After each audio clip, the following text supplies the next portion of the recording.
Hello friend, नैतिक IAS academy के platform पे आप सभी का स्वागत है। अंतर्राष्ट्रीय संबंध में हम लोग तीसरी यूनिट की शुरुआत कर चुके थे। तीसरी यूनिट में आज हम लोगों को निःशस्त्रीकरण को पढ़ना है। निःशस्त्रीकरण, ये देख लीजिए लिखा हुआ है निःशस्त्रीकरण।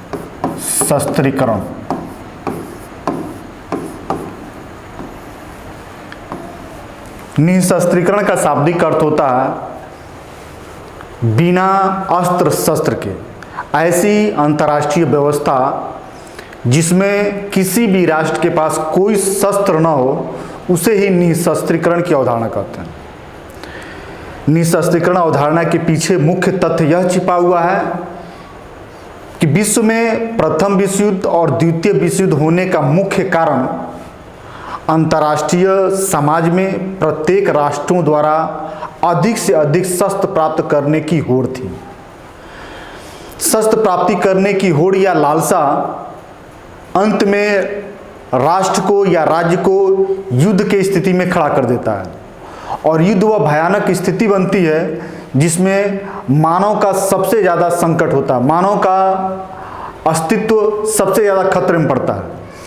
जिस मानवीय पक्ष को, जिस मानवता को बचाने के लिए संपूर्ण राष्ट्र और व्यवस्था कानून बनाई जाती है, वही व्यवस्था अंत में जाके मनुष्य के लिए संकट उत्पन्न हो जाती है। अब इन संकटों के पीछे जो मूल अवधारणा थी वह है शस्त्रों की प्राप्ति की होड़। अंतर्राष्ट्रीय विचारकों ने और अंतर्राष्ट्रीय समाज के राष्ट्र नेताओं ने इस बात पर गंभीर विचार विमर्श किया कि क्यों न राष्ट्रों को शस्त्र से विहीन कर दिया जाए। यदि शस्त्र से विहीन कर देने से निश्चित तौर से अंतर्राष्ट्रीय समाज में शांति और व्यवस्था कायम रहेगी, और अंतर्राष्ट्रीय समाज को संचालित करने के लिए एक राज्य को दूसरे राज्य के साथ संबंधों को सुधारने के लिए तमाम तरह के आवश्यक तत्व हैं जिनका अनुसरण करके हम व्यवस्थाओं को चला सकते हैं और बिना किसी मानवीय संकट की स्थिति को सुधारा जा सकता है। शस्त्र की लालसा और एक शस्त्रों के माध्यम से ही अपने राष्ट्रीय हितों की पूर्ति करने की जो आकांक्षा है, यह कहीं न कहीं युद्ध की तरफ हमको लेकर जाता है। और युद्ध किसी भी स्थिति में किसी भी राष्ट्र के हित में अंत में साबित नहीं हुआ है। उसके नुकसान ज़्यादा हुए हैं। विजेता राष्ट्र को हो सकता है कुछ ज़्यादा लाभ हो, लेकिन जो पराजित राष्ट्र होते हैं उनका नेस्तनाबूत हो जाता है, उनका अस्तित्व संकट में पड़ जाता, उनका अस्तित्व मिट जाता है। उन्हीं का अस्तित्व नहीं मिटता, बल्कि यह युद्ध कई सारे राष्ट्रों को भी उसमें झोंक देता है। इन सब संकटों से बचने के लिए राष्ट्र के जो राष्ट्राध्यक्ष हैं और अंतर्राष्ट्रीय राजनीति के जो विचारक हैं, उन लोगों ने निःशस्त्रीकरण को एक उपाय के रूप में विश्व के पटल पर रखा और कहा कि जो निःशस्त्रीकरण है, इसी से हम जो है अस्थायी रूप से शांति की स्थापना कर सकते हैं और विश्व में मनुष्य की संकट की सुरक्षा भी प्रदान कर सकते हैं। मनुष्यों का विकास संभव हो सकता है। अब निःशस्त्रीकरण का अर्थ क्या है? निःशस्त्रीकरण अपने आप में बहुत अच्छे शब्दों के साथ बहुत ही एक आदर्श बात उपस्थित होती है, लेकिन वास्तव में इसका पालन करना उतनी ही कठिन है। निःशस्त्रीकरण के संदर्भ में यह बात पूरी तरीके से नहीं है कि पूरे संसार से शस्त्रों की समाप्ति कर दिया जाए, लेकिन इतना इसका अर्थ जरूर है कि शस्त्रों की न्यूनतम कटौती जितना संभव हो सके उसको कम किया जाए और शस्त्र निर्माण करने की जो होड़ है उस पर एक प्रकार की प्रतिबंध लगाया जाए। यही है निःशस्त्रीकरण। निःशस्त्रीकरण के संदर्भ में मार्गेनथाउ का जो विचार है बहुत ही इंपॉर्टेंट है। मार्गेनथाउ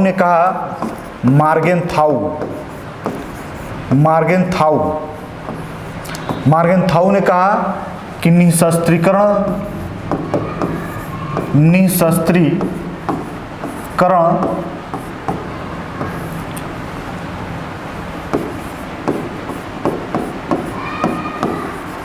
शस्त्रों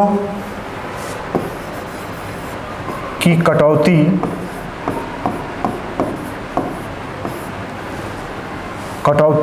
तथा शस्त्र होड़ पर प्रतिबंध तथा शस्त्र होड़ पर प्रतिबंध होड़ पर प्रतिबंध। मार्गेथाउ ने निशस्त्रीकरण के संदर्भ में यही जो है परिभाषा देने का प्रयास किया है कि शस्त्रों की कटौती और शस्त्रों की होड़ पर जो है प्रतिबंध, यही निशस्त्रीकरण है। निशस्त्रीकरण पूर्णतः शस्त्रों की समाप्ति का अर्थ नहीं है, बल्कि जो शस्त्र निर्माण करने की होड़ है उस पर प्रतिबंध लगा देना या शस्त्रों में कमी कर देना, यह निशस्त्रीकरण है। अब निशस्त्रीकरण का जो प्रयोग है दो अर्थों में है। निशस्त्रीकरण का अर्थ,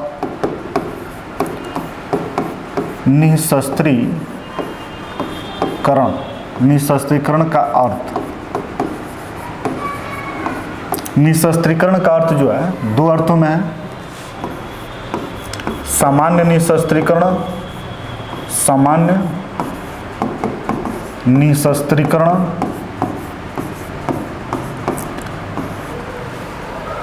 और स्थानीय निशस्त्रीकरण।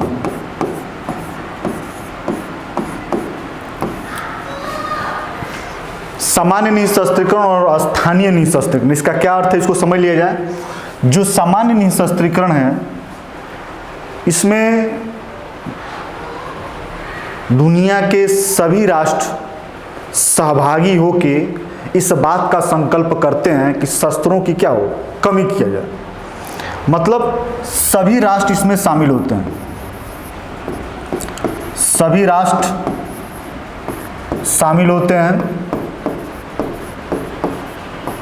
इसका उदाहरण है 1932 में विश्व निशस्त्रीकरण सम्मेलन।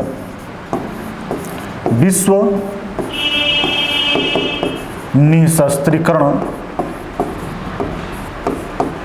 निशस्त्रीकरण सम्मेलन,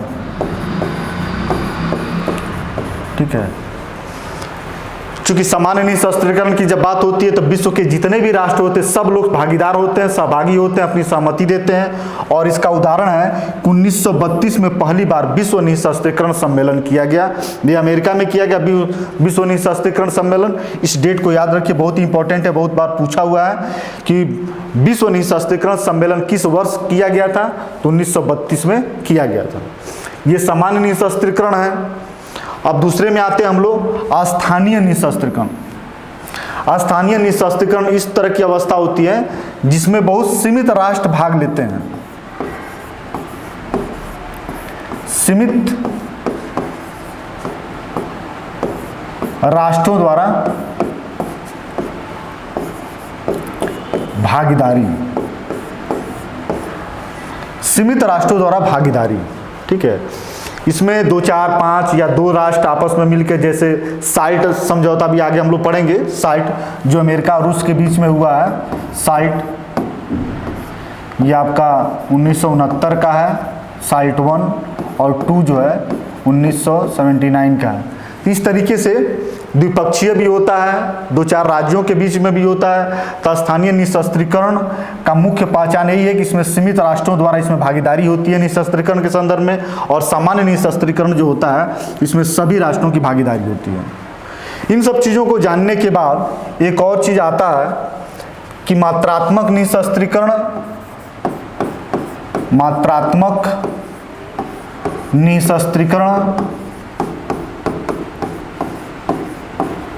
और दूसरा गुणात्मक निशस्त्रीकरण।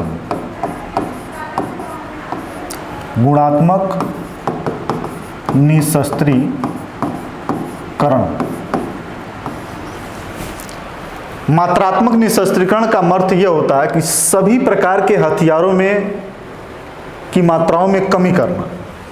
सभी प्रकार के हथियारों में, सभी प्रकार के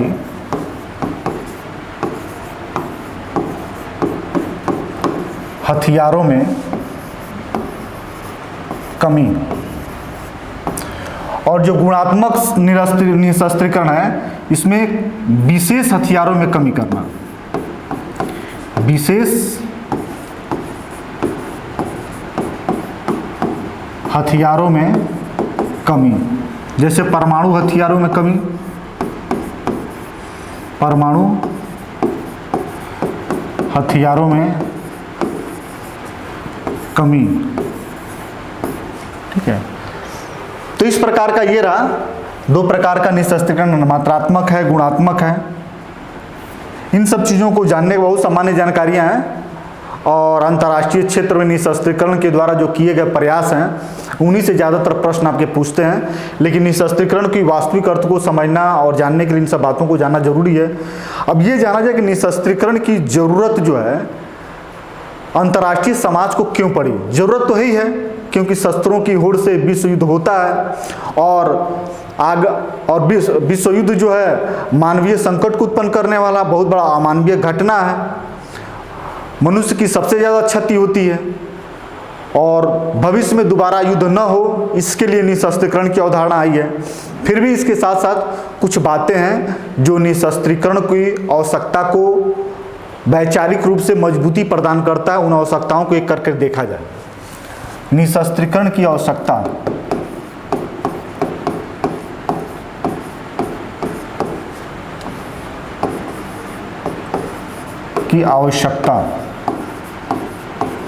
निशस्त्रीकरण की आवश्यकता। पहला है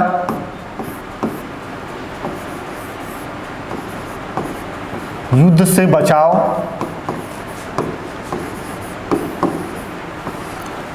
दूसरा है शस्त्रों की होड़ में कमी,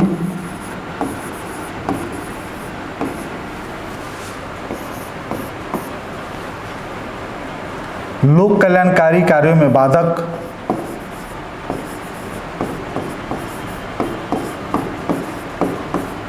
लोक कल्याणकारी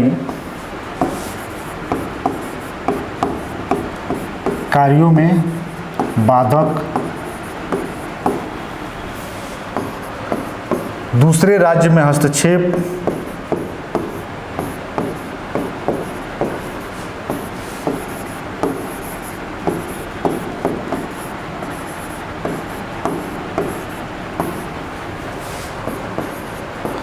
अंतर्राष्ट्रीय तनाव,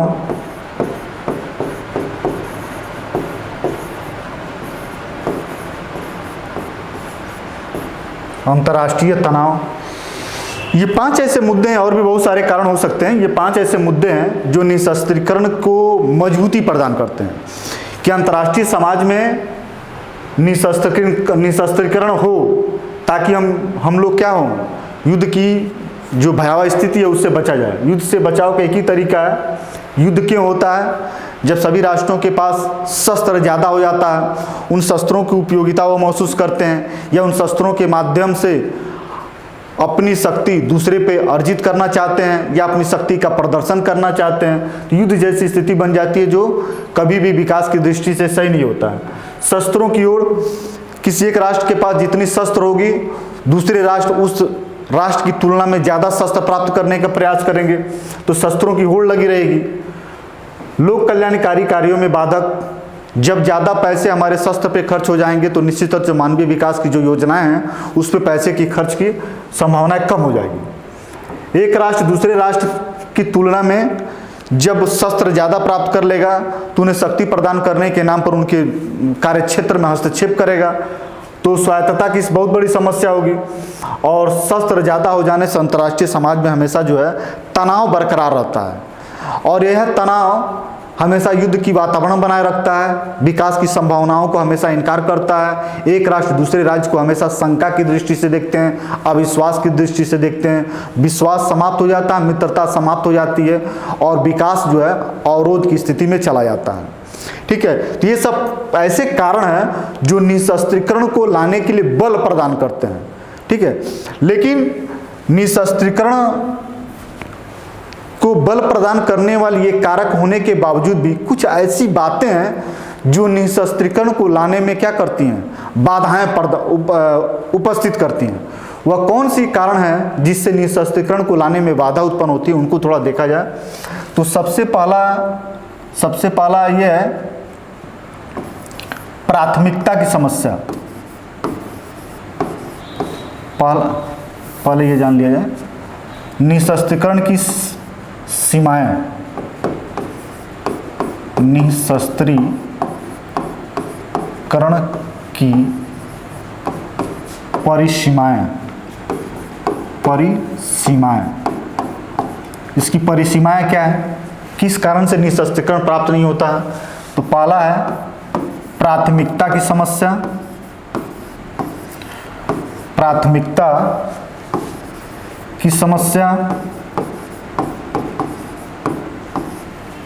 और दूसरा है प्राथमिकता की समस्या, दूसरा है राष्ट्रवाद, तीसरा है अनुपात की समस्या,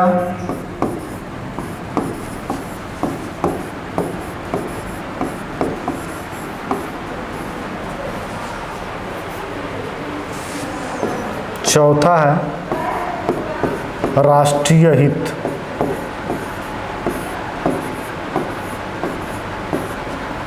और पांचवा है सुरक्षा।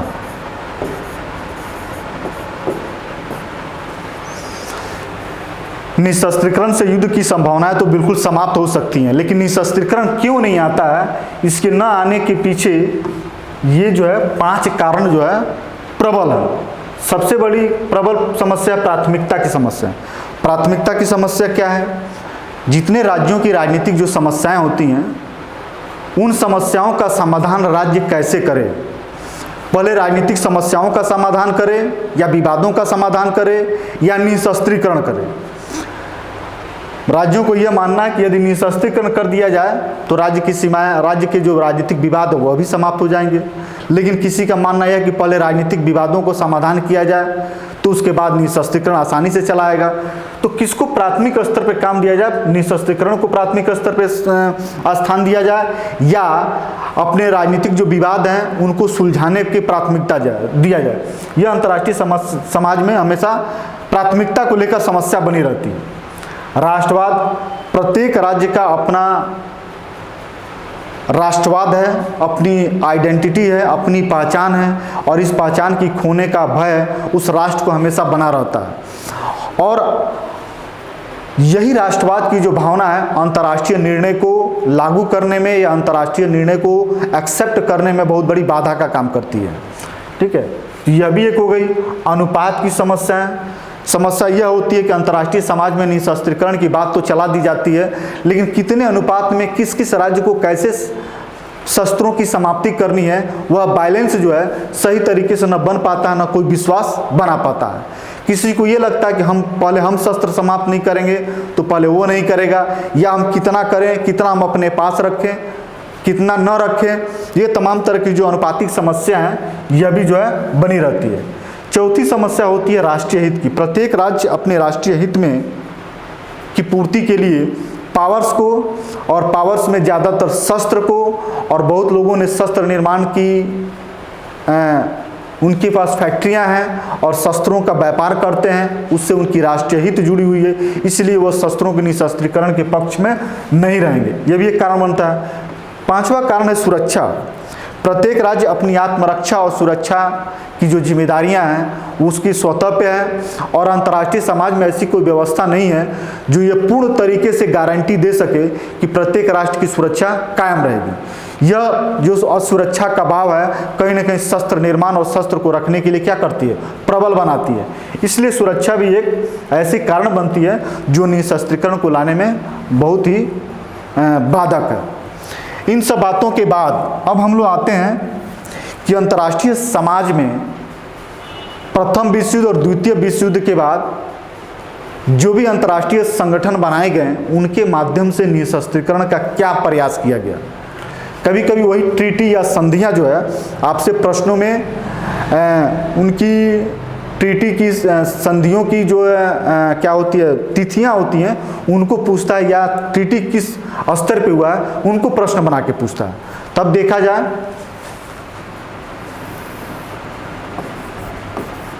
विश्व युद्ध के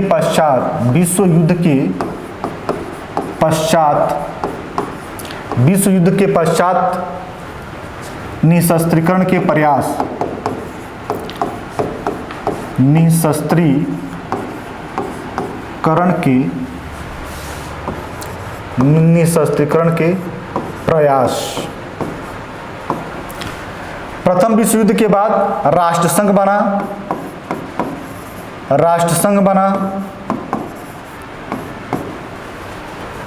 राष्ट्रसंघ की जो धारा है, राष्ट्रसंघ की धारा 8 में निशस्त्रीकरण की चर्चा है। निशस्त्रीकरण की चर्चा है। इस धारा को याद रखिए, धारा 8 में ही राष्ट्रसंघ जो प्रथम विश्व युद्ध के बाद 1920 में राष्ट्रसंघ बना, उस राष्ट्रसंघ में भी की धारा जो 8 थी उसी में निशस्त्रीकरण की चर्चा है। राष्ट्रसंघ समाप्त हो गया है। द्वितीय विश्व युद्ध के बाद संयुक्त राष्ट्रसंघ बना, अंतर्राष्ट्रीय समाज में संयुक्त राष्ट्रसंघ बना। इसकी धारा दूसरी में निशस्त्रीकरण की चर्चा है। निशस्त्रीकरण की चर्चा है। संयुक्त राष्ट्र संघ की धारा, ये ज़्यादा इंपॉर्टेंट है, ये तो बीत चुका है। संयुक्त राष्ट्र संघ की धारा जो 2 है बहुत इंपॉर्टेंट है। संयुक्त राष्ट्र संघ की धारा 2 में निशस्त्रीकरण की चर्चा। अब यह निशस्त्रीकरण की जो जिम्मेदारी है संयुक्त राष्ट्र संघ की 2 संस्थाओं पर दिया गया है। एक है महासभा और सुरक्षा परिषद।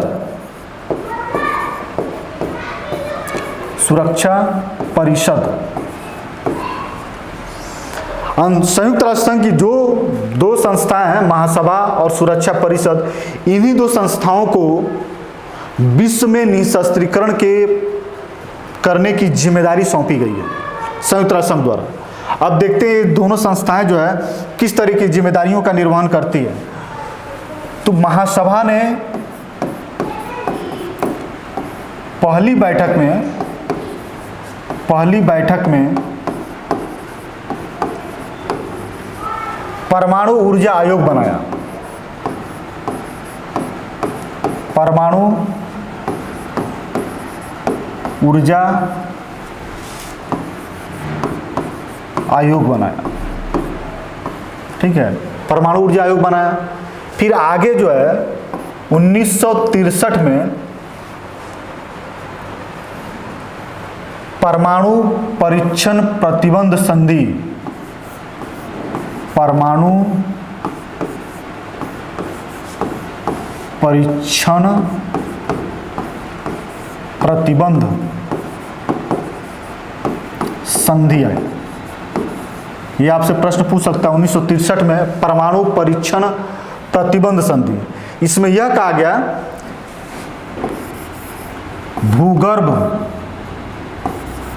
भूगर्भ परीक्षण को छोड़ के,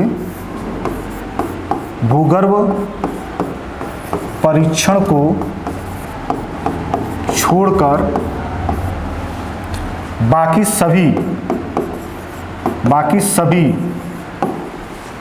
सभी में क्या, आकाश, समुद्र,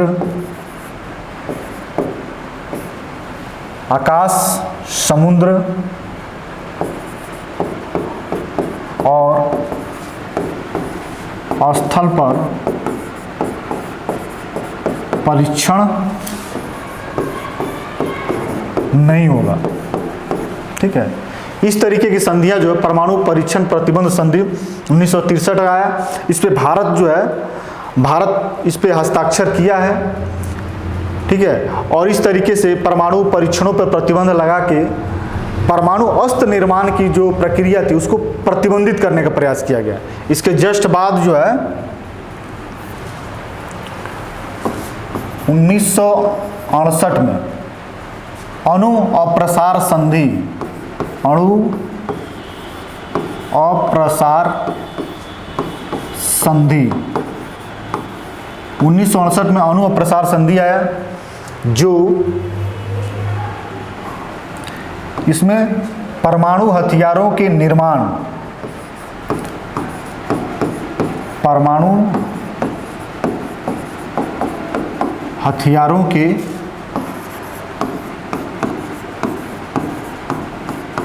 निर्माण पर प्रतिबंध था। निर्माण पर प्रतिबंध था। भारत इस संधि पे साइन नहीं किया क्योंकि ये जो है पक्षपातपूर्ण संधि थी, जिसमें इस बात को रखा गया था जिन राष्ट्रों के पास परमाणु हथियार है उनके पास रहेंगे और अन्य जो राष्ट्र हैं वो परमाणु हथियार नहीं बनाएंगे। भेदभाव पे आधारित ये संधि होने के कारण जो है भारत इस पे साइन नहीं किया था। भारत इस पर साइन नहीं किया था। भारत इस पर साइन नहीं किया था। ठीक है। तो परमाणु अणु अप्रसार संधि 1968 का है, परमाणु परीक्षण प्रतिबंध संधि 1963 का है। इस तरीके से रहा। दूसरा है साल्ट फर्स्ट जो 1969 और साल्ट 2 1979 का। साल्ट 2 को मतलब होता है स्ट्रेटेजिक आर्म्स लिमिटेशन टॉक्स। सामरिक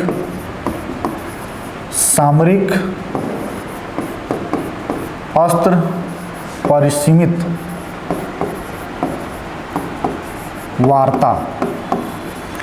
यह जो संधि है साल्ट 1 और साल्ट 2 अमेरिका और सोवियत संघ के मध्य हुआ। अमेरिका और सोवियत संघ के बीच। साल्ट 1 और साल्ट 2 अमेरिका और सोवियत संघ के बीच ये संधि हुई और इन लोग राष्ट्रों ने आपस में विश्वास दिलाया कि जितने भी खतरनाक जो हथियार हैं उनको एक एक करके ये नष्ट करेंगे। वास्तविकता यह है कि यह संधियां पूरी तरीके से लागू नहीं हो पाई और प्रत्येक राष्ट्र, जैसे कि हम लोगों ने पढ़ा कि निशस्त्रीकरण के मार्ग में आने वाली जो अवरोधक हैं उसमें राष्ट्रीय हित हैं, सुरक्षा हैं, राष्ट्रवाद हैं, ये सब बहुत कारगर है। तो सोवियत संघ और अमेरिका अंतर्राष्ट्रीय पटल पे दो ऐसे दुध्रुव हैं जो पूरे विश्व में शक्तिशाली हैं और इन्हीं के इर्द गिर्द अन्य राष्ट्र घूमते रहते हैं। और विचारधारा के नाम पे और शक्ति के नाम पे ये दोनों राष्ट्र क्या हैं, एक दूसरे की विरोधी भी हैं।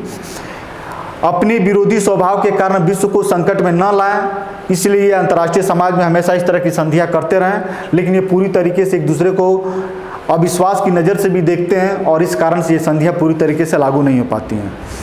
तो निशस्त्रीकरण शांति स्थापित करने या युद्ध को दरकिनार करने के क्षेत्र में तो कारगर उपाय है, लेकिन निश्चित और बहुत सारी ऐसी बाधाएं हैं जो निशस्त्रीकरण को अंतर्राष्ट्रीय समाज में लागू स्थापित नहीं करता है। निशस्त्रीकरण के संदर्भ में जो भारत का दृष्टिकोण है बिल्कुल स्पष्ट और क्लियर है। भारत मानवता, शांति, विश्व बंधुत्व की बात करता है और इसने निश्चित तौर से कहा है कि शस्त्रों के निर्माण पर प्रतिबंध लगाना या कम शस्त्र बनाना या इसके प्रसार को रोकने से अच्छा है कि संपूर्ण विश्व को निशस्त्रीकरण कर दिया जाए। किसी भी राष्ट्र के पास कोई शस्त्र ना हो और वह शक्ति के रूप में आर्थिक शक्ति उसके पास हो, वैचारिक शक्ति हो, लेकिन शस्त्र वाली शक्ति न हो। इसी से अंतर्राष्ट्रीय समाज में शांति, विश्व बंधुत्व बनाया जा सकता है। भारत का यह दृष्टिकोण है। लेकिन बहुत दुर्भाग्य की बात है कि इस तरीके की आदर्शवादी जो बात है यह राष्ट्रीय हित के कारण नहीं लागू हो पाता है, या जो वैश्विक शक्तियां हैं एक दूसरे को अविश्वास की नज़र से देखने के कारण यह पूरी तरीके से लागू नहीं हो पाती हैं। तीसरी यूनिट समाप्त करने के बाद हम लोग चौथे यूनिट में फिर प्रवेश करेंगे और प्रथम विश्व युद्ध, द्वितीय विश्व युद्ध की उसमें चर्चा करेंगे और फिर जो है अपने अंतर्राष्ट्रीय संबंध की चैप्टर को समाप्त करेंगे। और फिर से कुछ क्वेश्चन जो है इस पे डिजिटल बोर्ड पे तो नहीं, लेकिन जो महत्वपूर्ण प्रश्न हैं उसको मैं क्वेश्चन वाइज सॉल्व करके आप लोगों के ग्रुप पर भेज देंगे। ठीक है। और बाकी वीडियो को आराम से जब समय मिले इसको देखते रहिए और पढ़ते रहिए और इसका लाभ आपको आपकी परीक्षा में जरूर मिलेगा। धन्यवाद।